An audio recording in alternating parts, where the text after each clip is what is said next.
past guest believes that every woman deserves quality breast health care, regardless of their ability to pay for it. From mobile mammograms to doctor referrals and treatment, The Rose provides support for thousands of women each year. Here with more about their fight against breast cancer, please welcome the CEO and co-founder of The Rose, Dorothy Gibbons, and breast cancer survivor and Rose supporter, Cecelia Ottenweller. Good morning. One thing, and still very sad, when someone loses their fight to breast cancer, you know, after a valiant fight. It's another thing when someone loses that fight because they didn't even have a chance, because they didn't have access to the healthcare system. Absolutely, Deborah. Tell us how The Rose got started. That's the very reason we started, was because we saw too many women that did not have access to care. Too many women who were showing up with late-stage cancer, and at that point, the only thing you can do is hold their hand while they die. So this was a real, you know, you couldn't even say the word breast back 30 years ago. You couldn't talk about it in public. There was no coverage for women mammograms. Actually felt ashamed. Ashamed. It was something that could be contagious.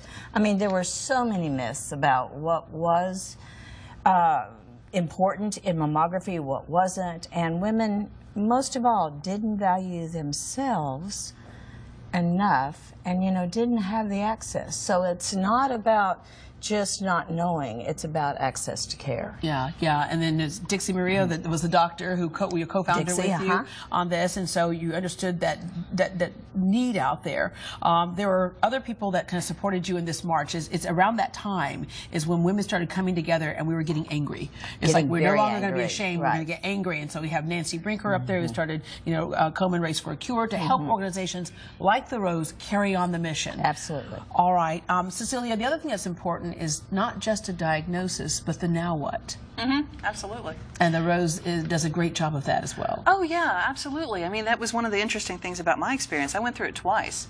I was diagnosed the first time in 2006, and then it was stage 1 breast cancer. It was in my right breast. I woke up one morning. And went, what's that? Did you actually feel a lump? I actually felt a lump. And what was weird was I went the month before, I had gone and had a complete exam. I didn't have a mammogram, but I had a complete palpitation, and there was nothing there. And I actually had pain, and I had so many people come to me and say, "Oh, it can't be cancer. You had pain." It's like, but sure enough, no, it was. And then I went through 4 rounds of cancer, the treatments and the radiation treatments, and you get left with this feeling of, well, I guess I'm going to still be here. I went to Europe for 3 weeks. I have some friends that work for American Airlines. I traipsed around Europe for 3 weeks, came back, had a mammogram, and they found more.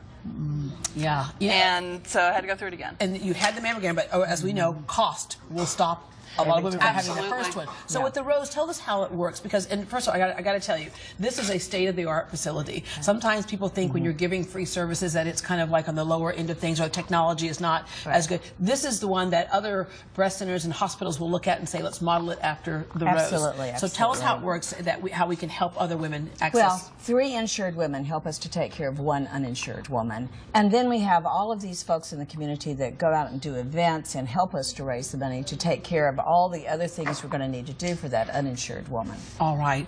You know, oftentimes women don't go because we're like, okay, all right, we're afraid of what we're going to find out. And the thing is, when you saw something was wrong, you went in, and that was important, and probably the reason why you're sitting here right now. This is the first time in my life I actually ever did that. Yeah, but you paid attention, which is part of the reason why you're sitting here right now. So there are different ways that this can happen. We mentioned earlier that the services could come to you. Say you have a company, that you have a mobile unit. We have 4 mobile units, and we're covering like 35 counties now, so we can take it to your business, to churches, to civic centers, wherever there's a need. We can take that mobile unit there. Yeah, and for women to get in, you do it as girlfriends. You know, we always talk about your breast friends, right? And so we have breast friends in the audience. Jennifer here to tell us about what you all do.